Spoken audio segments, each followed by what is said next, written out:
Hey guys, this is Jonathan Henderson with Pressure Washing Marketing Pros, and I have Dan Antonelli of Kickcharge Creative. How you doing, my friend? What's up, brother? I've been wanting to have you on the podcast for so long. I see you contributing on Facebook, talking about marketing, talking about branding. So I said, what better person to come on here than you, Dan? And I know that our audience is primarily, pressure washing businesses, gutter installation guys, some landscapers, right? And I know that we were talking earlier and you said, some budget things kind of keep pressure washing guys out of some things. So I can't wait to go ahead and just talk about branding, grassroots marketing, and how branding can, definitely increase the average ticket and employee retention and all of that. Absolutely. Thanks for having me on, Jonathan. Yep. So if you guys don't know who Dan is, right? If you guys have been living under a rock, he's a CEO of Kickcharge Creative. You've been doing this for over 30 years, right, Dan? Yeah. And Yep. you, Actually, the first van I lettered, I was actually hand painting at the time, and I was 15 years old. So I'm 54 now. So I think I got, I don't know, do the math on that, 40 years or so almost. It's yeah, it's it's turning been up a the it's been a 20. hot minute. Yeah. And so guys, if you guys don't know, he's rebranded over 2,000 companies. If you guys know, you actually were behind and instrumental to Tommy Mello, correct? In his branding as Correct. well, correct? So this is the Yep. mastermind behind Tommy Mello's, because I want to talk highly of you, man, and they got to know who you are, man. But Tommy Mello stuff, and then also his book, Branded, Not Blanded. I got the ebook. I have the physical version coming. So I know that we'll go ahead and link that. So, once you guys get all these good gold nuggets from Dan, we'll have that link so that you guys can read his book as well. Awesome. Yep. So let's get started, man. So how did you get in the branding business? Like I said, when I was younger, I really was interested in lettering and hand painting and things like Mhm. that. So I actually started out pinstriping cars, and then people would ask me to do lettering, and then people would ask me, "Can you do signs and can you letter my business truck?" And so I started out lettering trucks when I was, like I said, 15, 16 years old. Worked in a sign shop, and then I wound up actually after high school, I went to college and I studied advertising at the University of Scranton, got a Mhm. degree in that, and then I worked as a graphic designer for about 5 years in New York City. And while I was Mhm. working in New York City, I started the business sort of as my side hustle. So, a lot of people do that. They got the day job and then they got the side hustle. Mhm. And I was working out of my basement. And, finally, after a couple of years of hustling, I had enough business to basically quit my day job. And I sort of never look back. This is our 29th year of owning the company, so it's pretty crazy. We have an amazing team here now. We're in a like a 5,500 square foot building that we built from scratch and got the custom design, which is awesome. And we have at this point we have I think 37 or 38 employees. Mhm. This year alone, we'll probably do the branding for about 250 to 300 home service companies. Yeah. And if you know your average, you're not cheap, man. You're not cheap. We know that. So, but like I said, you guys do phenomenal work. So my first question that I have for you geared around branding is going to be budget for branding. Like, what advice would you give small business owners unsure about the budget that they should allocate to branding, right? Yeah, so there's going to be obviously a really wide range of people. There's a lot of people in the space, and I certainly understand that not everyone can really afford our services. I Mm-hmm. mean, we're going to be north of $20,000 to get the branding done, to get your initial truck wrap design done. There are some, alternatives certainly. If you can't afford that, what I would suggest, quite honestly, is read the book that you referenced earlier and Mm-hmm. learn as much as you possibly can about the subject so that even if you work with someone other than us, you'll be really educated about what the brand should be doing, what it should not be doing, Mm-hmm. and making sure that you understand how important this piece is. So, like I said, there's certainly, some people will go to a local sign company and maybe have them do the branding or and then do the truck wrap. And for some people that I get it, that's maybe all they can invest in at that particular point. But the idea is the sooner you can invest in professional branding, the better, because it just means that you'll get to where you want to go faster.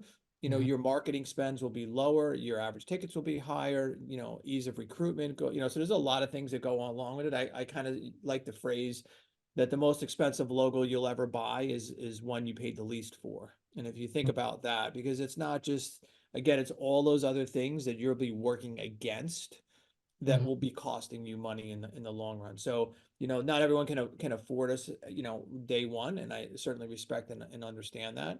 But at a certain point, depending on where you want to go and where you want to take it, it's going to help you get there even faster. Like we just started working with a company in New England. It's at 3 million in revenue for power washing, and they're going full in as far as rebranding everything. And we know that we're going to really, really help accelerate their growth. But for a smaller person, one person operation, it may not be practical just yet.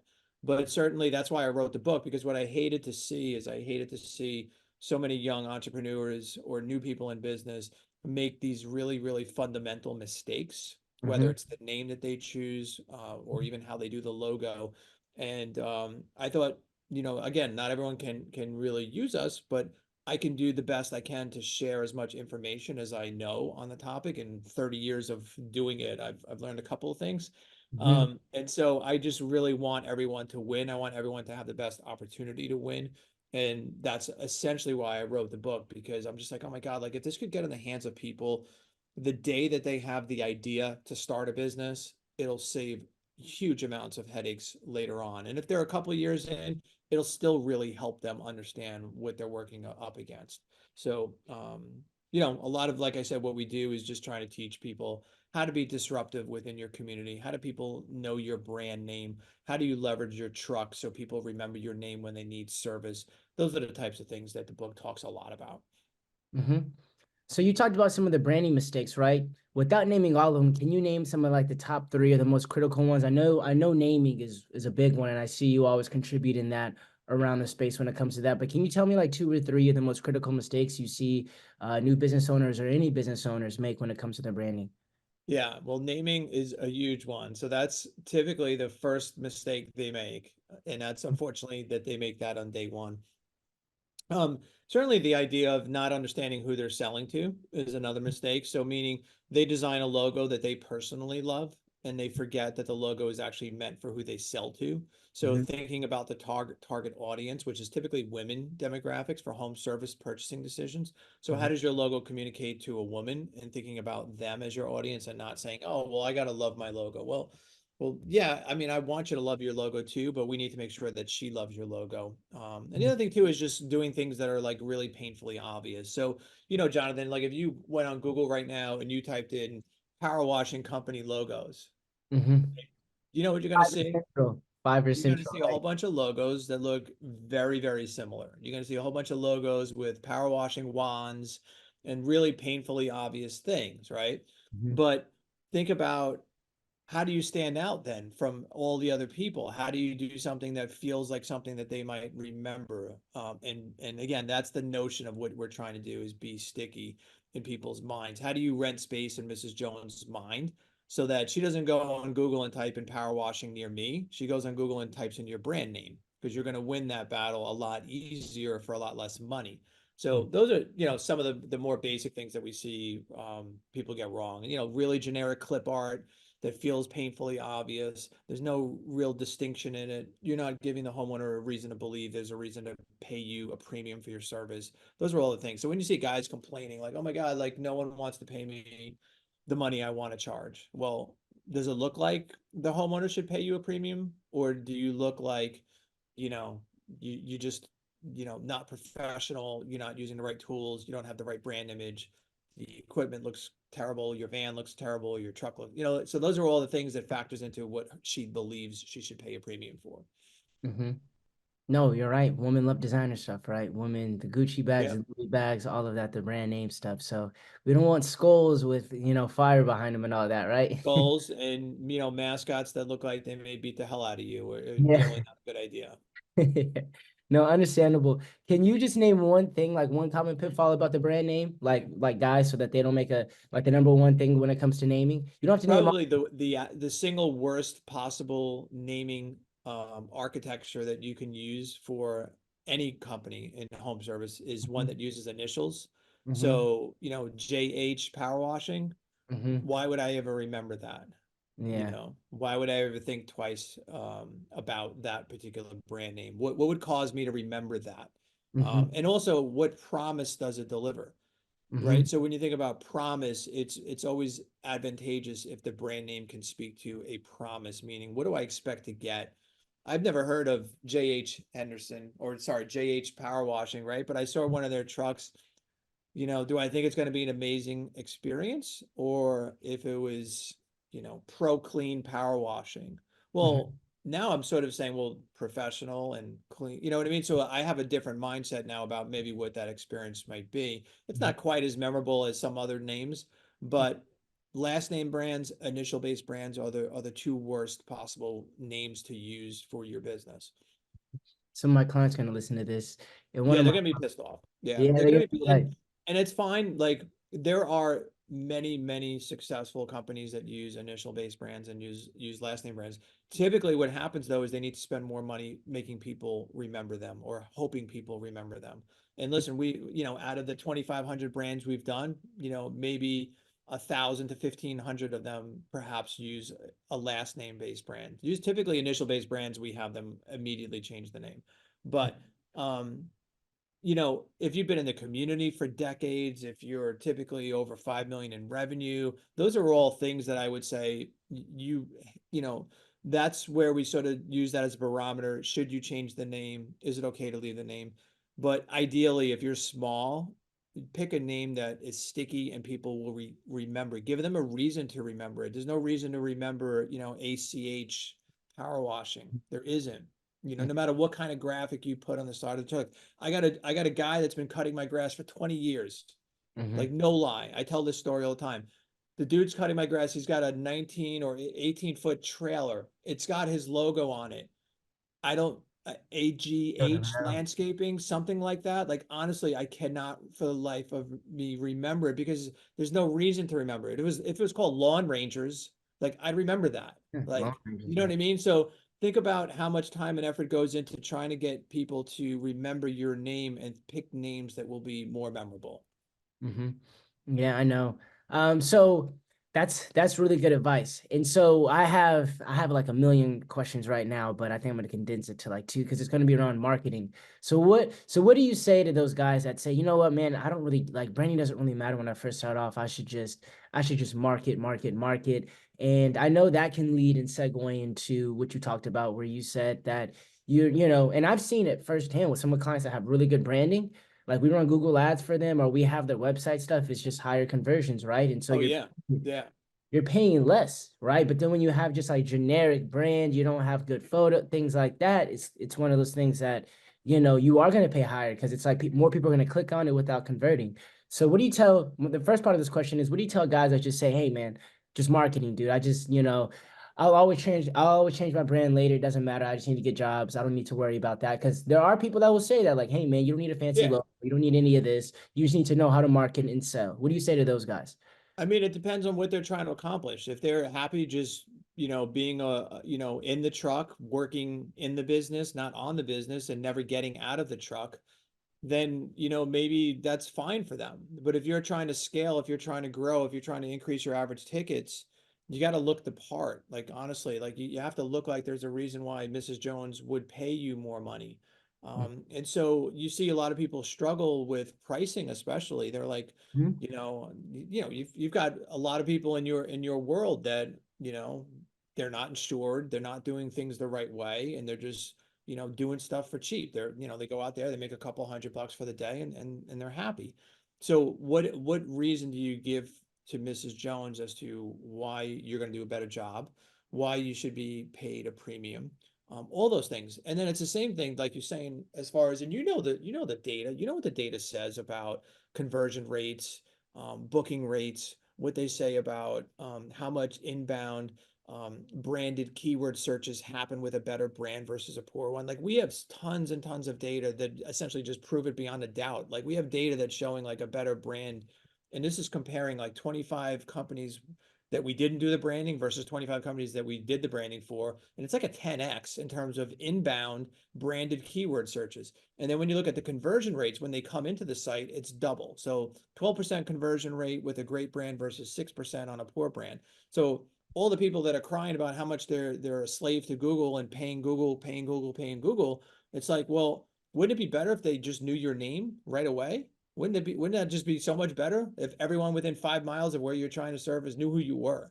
You wouldn't need to be spending LSA, PPC nearly as much Hmm. because they would simply be typing in your branded keyword. If your branded keyword and your branded name, I should say, is very unique, then you're going to be the only one showing up for that keyword or Hmm. that search query, right? Hmm. So, it's just weird sometimes where I think about how much money people are willing to spend on LSA and PPC, and then they say, well, branding's really too expensive for me. I'm not, I'm gonna go to Fiverr and get my logo or something like that. You know what I mean? It's like, okay, well then just keep paying Google. I mean, you're gonna be paying over the long run, or you're gonna pay on the short run. You decide what you want to do at the end of the day, right? And Hmm. then you think about culture too, and you think about recruitment and hiring. Some of these guys are like, oh my God, I can't find anyone that wants to work for me. And then you look at the truck they're going to drive. You look at the uniform you're going to give them. You look at all those things. And yeah, I don't think I want to work there either because it doesn't look like a place I want to be associated with. So think about what you're projecting, not only to Mrs. Jones, the consumer who's your primary target demographic, but the people you're trying to attract. You want to attract A players, you need to look like you're running an operation that has A players. Hmm. Most definitely. And I've seen that just behind the data too, to where even with the branded searches, if people are still looking up like power washing near me, but they've recognized on a subconscious level your brand was like, oh, I've Yeah, seen this truck. It's gonna have a higher likelihood that they're gonna call you because they're gonna be like, exactly. I feel some familiarity with this business, right? A Opposed to hundred like, percent. you know. So, Exactly right. And that's the whole notion, even behind the concept of 5 Mile Famous, because mhm, every one of those impressions that are being made, you're hoping that they're starting to leave that impression. mhm, Like, for example, you're doing a job on someone's house. Maybe it's a 2-day job. You're going to be doing the siding, you're going to do the roof, and you're going to do the brick pavers, right?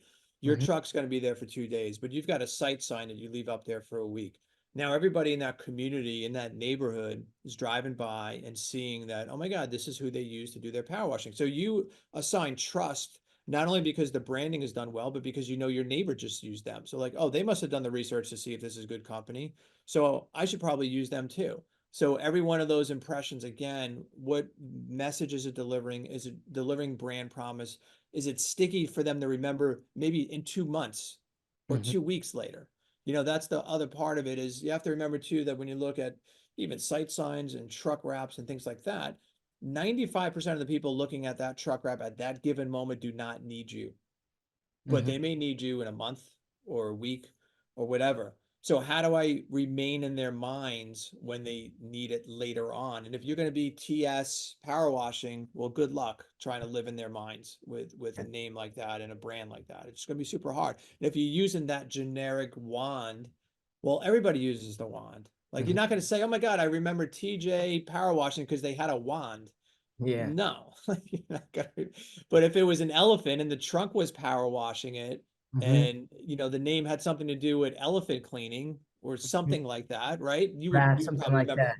Yeah. So just keep in mind, like, what can we be doing to rent space in their head, basically rent free, is what you're thinking about.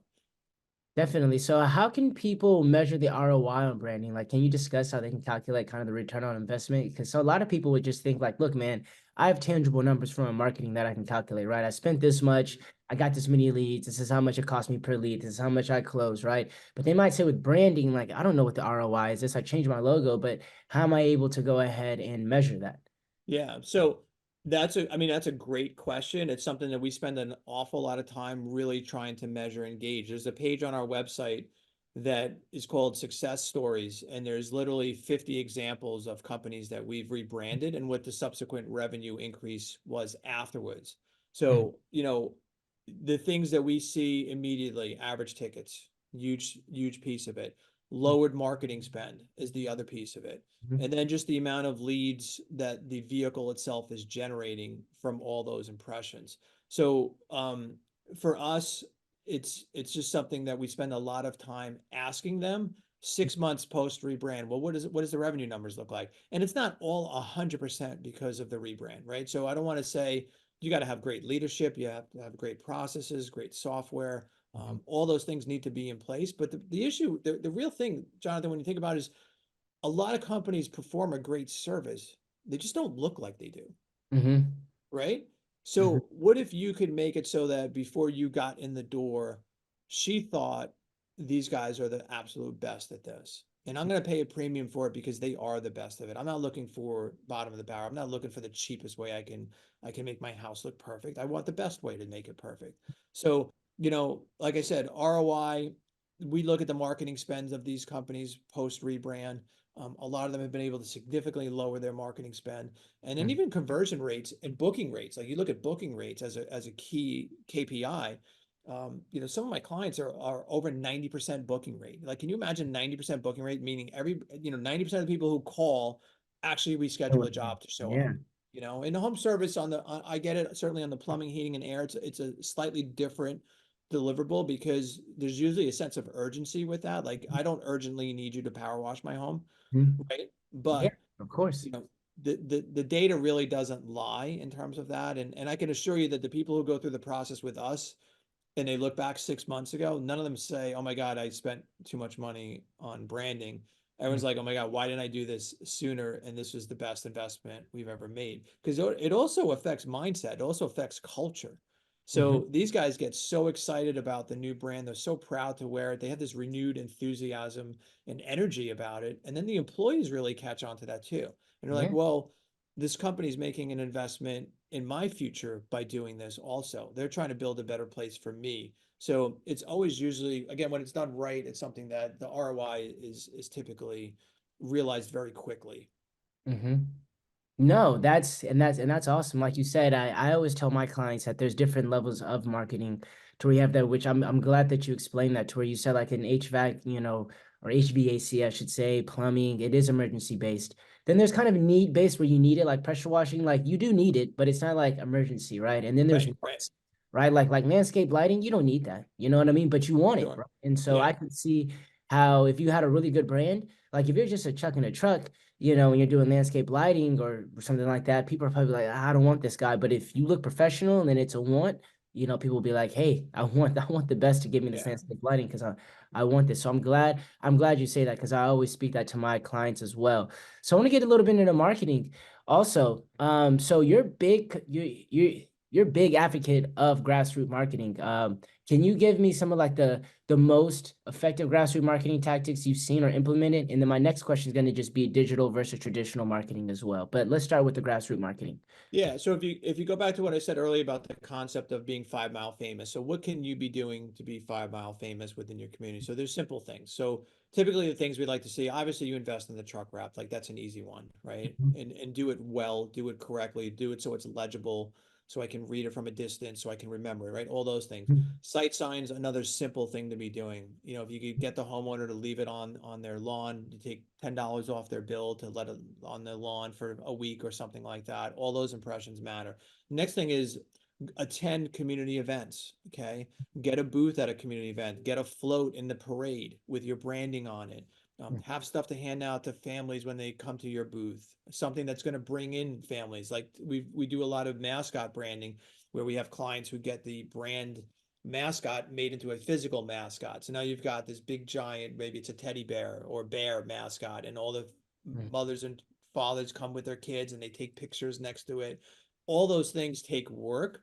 But again, those are the things you're hoping to leave lasting impressions within the community that you're serving. Another simple thing, honestly, like sponsor the softball team, sponsor the soccer team. Like, do you understand at that point, the soccer team's got like 15 kids on the soccer team. Your name is on the back of their jersey. Do you think those 15 parents are going to go somewhere else when they need your exact services? Like that would be kind of like insane for them to do that, right? Mhm. So as much as you can get involved on a community level, the better. So everyone again within that local community knows you're the go-to guy for this type of service. Mhm. No, definitely. So how in today's digital age, and those are some good tips. Thank you for that. In today's digital age, how should companies, whether they're new, I guess you could, compare the two, but whether they're new or whether they're established, how should they balance digital and traditional marketing and branding? Listen, most people are going online to find who they need to work with.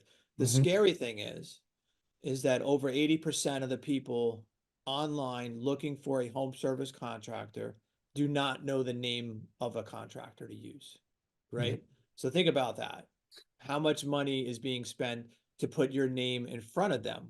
But Mhm. if we do some of those grassroots efforts, again, like we said, hopefully they're just searching our name at that point. But we Mhm. understand certainly you have to be on digital. You have to be using that platform to try to generate leads. It's not all going to be because all going to go away once you get an amazing brand and an awesome truck wrap and those types of things.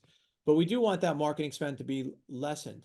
Most of our clients live in the 5% range, roughly, and they're growing substantially every year. You hear people say, oh my God, you got to spend 10 to 12% every year to grow.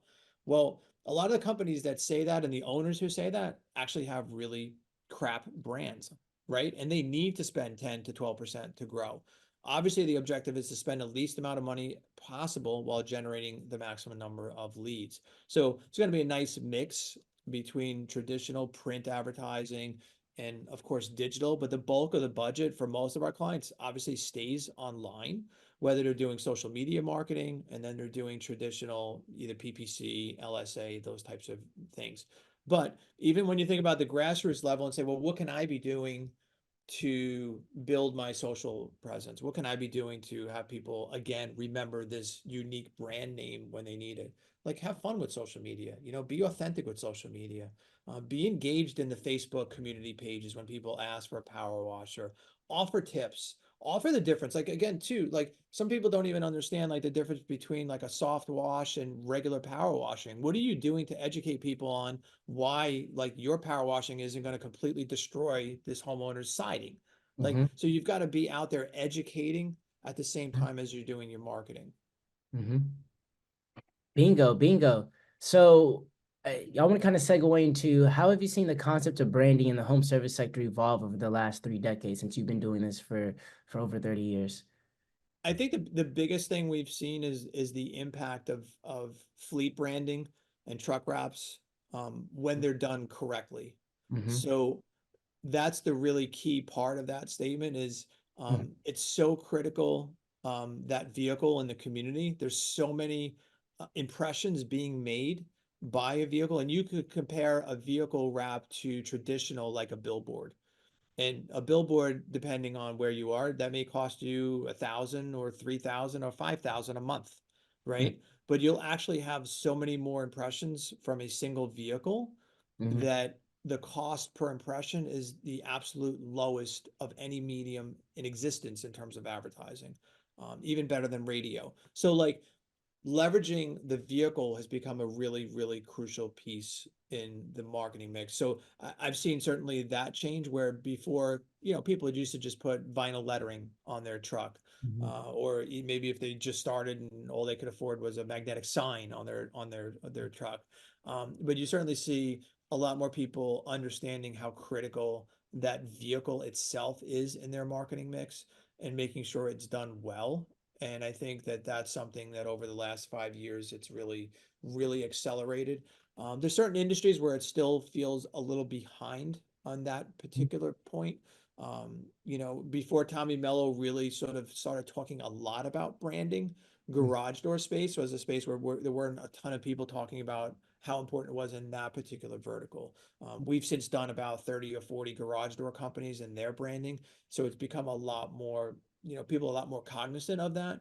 But you certainly see certain verticals where they're still not quite ready to embrace it yet. And that is actually where there's opportunity. So even in the power washing space, like you don't typically see a lot of vans or full-size vans where that the entire van is wrapped. Maybe you see partial wraps or you see even magnetic signs. So when you think about that, I always say look at that as an opportunity because if there was 30 other power washers in your market and all of them had wrapped trucks and they all looked amazing, well, it would be harder for you to stand out, wouldn't it be? Right. Mm-hmm. So, what can we do if no one else has embraced the idea of how important branding is, how important even just using the right color scheme is, and how do I build a brand that I can own these colors? Then it's more opportunity for me to actually stand out in that market. So, power washing, I think, again, is still in its infancy in terms of embracing the power of a brand. You see some guys that get it, and the guys who get it, I think, are doing really well with it. They've got something that really stands out. Like we did the branding, I was showing you earlier for gutter gliders, Mm-hmm. and that looks like a killer brand. We also designed the branding years ago for the brothers that just do gutters. Like we designed that particular brand for that franchise. And all those things again just leads the consumer to believe, first of all, I'll remember you, and secondly, I'll pay a premium for you. Mm-hmm. No, thank you for that information. So what are the future trends in branding that you foresee for home service industries in like the next 5 to 10 years, like with AI, all this other kind of stuff that's happening rapidly? What trends do you foresee with branding in the home industry or home service Um, industry in the next 5 to 10 years? yeah, I mean, I think I see just more people understanding the power of a brand. I see more people really embracing how critical it is to their journey. Mm-hmm. In terms of styles and things like that, that's kind of a hard thing to sort of predict. Mm-hmm. You know, whether it's nostalgia based branding, will that die out? Will that become not as popular as the younger generation it becomes homeowners and things like that? We Mm-hmm. haven't really seen any indication that that type of branding is not being well received even in the younger generation. So I don't know specifically like where I would say it's going to go, and are we going to really change in terms of our approach? I think number one, we're always just trying to think about who we are selling to and how do we connect to them and how do we live in their head. I mean, that to me is never going to change, regardless of the style or the genre that you may deploy. And again, even that question, as far as, well, what styles should you use? You have to make those decisions based on what the market is doing. So if I go into a market that's saturated with nostalgia-based branding or clean and corporate branding, whatever the case may be, like I don't want to put another one in that market then. I'm going to do something completely different. So again, the whole notion is disruption and becoming sticky, and they're just following that. And I don't know that there's trends specifically about that. I mean, certainly mascots is something you see a bit more prevalent, but there's so much bad mascot design. Like there's some really, really awful mascot design, like Mm-hmm. like amateur stuff. And that stuff really, again, works against you because the homeowner can tell the difference between a professional mascot that's been illustrated and created versus, a really generic or really poorly rendered one. So when you show up with a poorly rendered mascot, you're actually hurting yourself in that regard too, because you don't look professional because it doesn't look like it was you invested any actual money or time or effort into actually building that brand. Mm-hmm. So No, thank you. Thank you. I also agree with that. And I think that companies like yours going to be more important because a lot of people are like, well, if I can just generate something with like open AI or, OpenSea and all these other yeah. different platforms with that, but it's just going to still be the consultative approach, right? Because you might have something and you still need to, consult with people like you to know what would work best because you can generate something that may look good, but you don't know the specifics of what's really going to make it, stand out. So the longevity, and brand refreshes, like how often should a company consider refreshing its brand and what are some signs that it's time to refresh the brand? Because this is one of my last questions that I have for you that I know a lot of people usually ask. Say that last part again, Jonathan. I'm sorry. So how often should a company consider refreshing its Um, brand? And then what are some signs that indicate it's time for a brand refresh? so if it's done correctly, hopefully it's got a really, really long shelf life. You Mm-hmm. know, that's why it is important if you can to invest in it as early as you can so that you don't have to change it in a year or two, et cetera. Mm-hmm. But I think the thing that we see the most as far as the companies that we rebrand is, again, a lot of them started on, they're bootstrapping, they're just trying to get out there and hustle. And I totally respect that and understand that.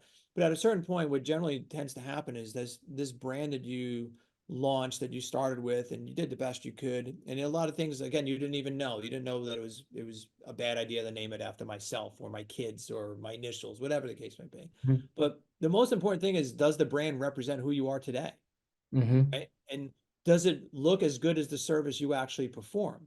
And a Mm-hmm. lot of times that's the question that owners, they know the answer to it. They just don't want to admit they know the answer to that question.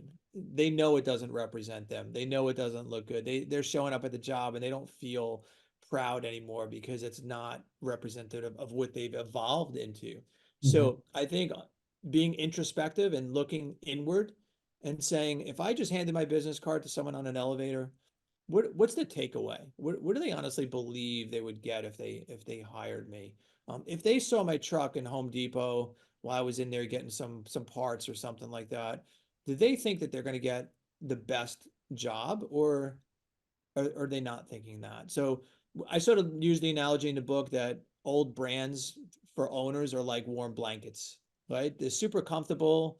You're all snuggly with them. You don't want to change. You don't want to rip the blanket off. You'll be cold for a little while, right? Mm-hmm. But at the end of the day, like you've got to be able to say, is this really who we are today? Does it help me attract the top tier talent? Does it help me close more sales? Does it help me with my average tickets? Like all those things. So you got to ask yourself those questions. I mean, I Mm-hmm. could certainly look at any brand that I could tell you from a logistical standpoint and from a design standpoint, whether or not it's done correctly. But Mm-hmm. you can really answer all those other questions yourself. You don't need somebody like me to basically answer those for you. Mm-hmm. Definitely. So my last question to you, my friend, is not even brand related. You've been in business for over 30 years. So what general advice would you give new entrepreneurs with your 30 years of business experience? And this doesn't have to be for personal Yeah. home service, just be in general. I always like to ask this as the last question. Yeah, 100%. I would say the biggest lesson for me over the years has just been trying to hire people that are a lot smarter than me. And you hear Mhm. people say that a lot, but it's not even smarter. It's people who have skill sets that you're not very good at or Mhm. that you don't want to even do. Mhm. So for me, one of my first hires that was super strategic was hiring an actual illustrator. And I Mhm. hired an illustrator because I wasn't great at actually illustrating, which sounds painfully obvious. Like, dude, like, of course you needed an illustrator. Mhm. I was really good with lettering. I was really good with type. But if Mhm. you wanted me to draw someone's face, like I sucked at it. Like I wasn't good at it. So I've over the years, every hire we try to make, what do they add to the team? What do they do better than me? And like my leadership here is just amazing. And they all do stuff that I hate, that I don't want to be involved in. I don't want to be involved in HR. I don't want to be involved in accounting. I don't want to be involved in some of those decision like I can participate in it, but I don't want to own it. Yeah. I want to just focus on doing what I love, which is creating brands. And when Mhm. I get pulled away in doing stuff that I don't love, Mhm. I get a little cranky. Mhm. I don't want to be doing this. So and it shows. So keep me focused on what I do really well. And I think ultimately being okay with hiring somebody that is better than you at something Mhm. is not a sign of weakness. It's a sign of power. Mhm. Well, thank you. Yeah, I definitely feel the same way too, because like for us, when it comes to web design, we just hired 3, 4 months ago, an awesome designer, and that just took our website design even further, right? Yeah, And like it was a really weak point for our team, right? Like right. analytical, we're very technical, right? So for us, we're gonna get you ranked, we're gonna get all of that, but we would find a lot of the time clients would be like, "Hey, man, we're gonna get a website done by these guys, and then you guys can do the SEO on it." And it's kind of like, ah. Yeah. Oh, No, and that's a big thing. But that takes some ego to put aside and you say, you know what? mm-hmm, Like I'm not the best web designer and I want to get the best for my clients. So I'm going to hire the absolute best. And the team that we have here that does the branding team, there's mm-hmm. 7 guys on that team. These are like the Killers, best of right? the Yeah. best in the world. Like, you know what I mean? Like I've searched like to find these guys, Mhm. Disney animators, got people that worked for amazing companies, and that's who I surrounded myself with because I want, listen, we're really good at what we do. And I'm going to invest in those resources because they need to represent the level that Kickcharge is known at. So just don't be afraid to hire people that add so much to it because the sum total of all these amazing A players just makes the team unstoppable. Yeah, no, of course. And I know you commented on one of my posts about that, where a lot of agencies they can hire companies like yours to do like the design, the wireframe, and all of that, and then have somebody, execute it on the back end like an agency, right? So you guys, get the mock up, all of that stuff, knowing your weaknesses. So that's awesome. Yeah, So, Dan, where can people find you, my friend? Because I'm gonna link it in the description on the podcast and sure. YouTube stuff, but just verbally as well, like where can people find you? Absolutely. Just go to kickcharge.com. So it's KICK charge.com. Kickcharge.com, and then also branded, not blanded as well. So we're gonna go ahead and link that book too in the description as well when it comes to Awesome. it, so that people can get a good good, base foundational knowledge about branding and all of that. But thank you so much for your time today, Dan. Like, I know that this was on a quick whim, and I know you guys are redesigning your website, so I look forward to seeing that as well. And like I said, it's always appreciative of the knowledge that you drop and what you're doing for the home service industry. Thank you, Jonathan. Grateful for you too. Thank you for having me on here, man. Appreciate it. No problem. Talk to you soon, my friend. And everybody else, like I said, if you guys have any questions, leave them below. And thank you guys for watching as well. And we'll see you all in the next episode.